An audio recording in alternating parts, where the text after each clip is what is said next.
रौनकपुर नाम का एक गांव था। उस गांव में सब लोग इतने गरीब थे कि वहां के लोग कभी कभी 2 दिन तक खाना नहीं खा पाते थे। उस गांव में डेली 2 से 3 लोगों की भूख से मौत हो जाती थी। उसी गांव में रहता था एक लड़का जिसका नाम था अमित भाई। अमित भाई एक बहुत ही गरीब लड़का था। उसका सपना था कि वो एक दिन लंबोर्गिनी में घूमे, लेकिन घर की हालत बद से बदतर थी। एक दिन अमित भाई अपने दोस्तों के साथ घूमकर वापस आ रहा था, तभी उसे रास्ते में एक अजीब सा आदमी दिखा। वो उसके पास जाकर बोला, तुम कौन हो भाई? तुम्हें तो इस गांव में पहली बार देखा है। वो आदमी बोला, तुम्हें पैसे कमाने हैं? अमित बोला, अरे पहले तू ये बताना कि तू है कौन? वो आदमी फिर से गुस्से में बोला, तुझे पैसे कमाने हैं? अरे हाँ भाई, मुझे पैसे कमाने हैं, लेकिन तू अपना नाम क्यों नहीं बता रहा? वो आदमी बोला, नाम जानकर क्या करेगा? पैसे कमाने हैं तो चल मेरे साथ। अमित बिना कुछ सोचे समझे उसके साथ चला गया। वो आदमी एक करोड़पति के घर के बाहर गाड़ी को रोका और अमित भाई को एक गन दिया और बोला, जा इस घर में और इसको ठोक दे। अमित भाई बोला, ये क्या बक रहे हो तुम? मैं ऐसा कुछ नहीं करने वाला। वो आदमी बोला, अगर तूने ऐसा नहीं किया तो मेरे गुंडे बंदूक लेकर तेरे घर के बाहर खड़े हुए हैं। आगे तो तुझे मालूम है कि तूने मेरी बात नहीं मानी तो तेरे घर वालों के साथ क्या होगा। अमित भाई डर गया और उस करोड़पति के घर में घुस गया और उसको गोली मार दी। उस आदमी ने बोला, वाह अमित, तूने तो बहुत जल्दी मेरा काम कर दिया। अमित भाई का खून खौल रहा था।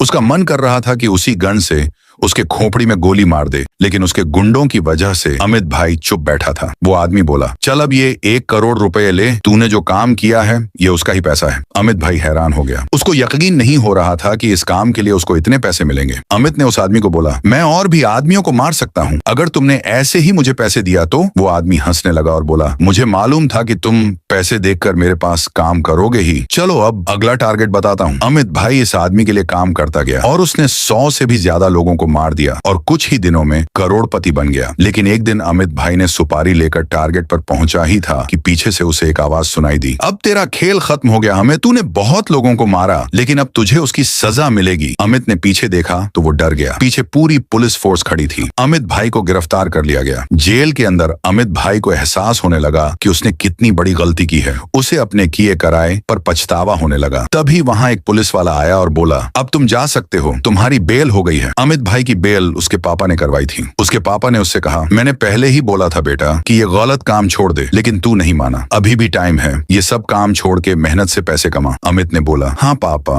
मुझे अपनी गलती का एहसास हो गया है। मैं सबसे पहले उस इंसान को मारूंगा जिसने मुझसे ये गलत काम करवाया है। ये सब बात उस गुंडे के एक आदमी ने सुन ली थी। उसने उस गुंडे को ये सब बात बता दिया। अब वो गुंडा समझ गया कि अमित भाई को रास्ते से हटाना ही पड़ेगा। अब एक तरफ अमित भाई उस गुंडे से बदला लेने वाला था और एक तरफ वो गुंडा अमित भाई को रास्ते से हटाने की सोच रहा था। अब आगे क्या होगा, किसकी जीत होगी, जानने के लिए सब्सक्राइब करके कमेंट में लिख दो, पार्ट 2।